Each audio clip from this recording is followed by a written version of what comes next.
Awareness for everything, की मी आज काय करतोय, मी जे आज बोलतोय, मी जे वागतोय, मी जे डिसिजन घेतोय, मी जे खातोय, मी जे हं, पाहतोय, मी जे कन्झ्युम करतोय, ते माझं मूल पाहणार आहे, तेच माझं मूल करणार आहे.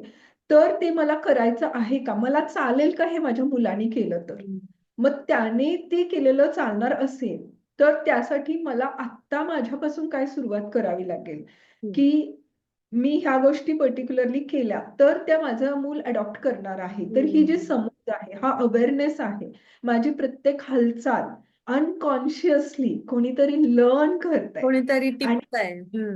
टिकतंय बरोबर. हे मला हं, माहित पाहिजे. आणि जर ते अनकॉन्शियस लर्निंग आहे, ते तसंच्या तसं अडॉप्ट, अब्सॉर्ब केलं जाणार आहे, तर मी किती अवेअर असायला पाहिजे. प्रत्येक शब्दागणिक, प्रत्येक भाव माझा, प्रत्येक प्रेझेन्स माझा कसा असायला पाहिजे. तर ए फॉर अवेअरनेस येईल.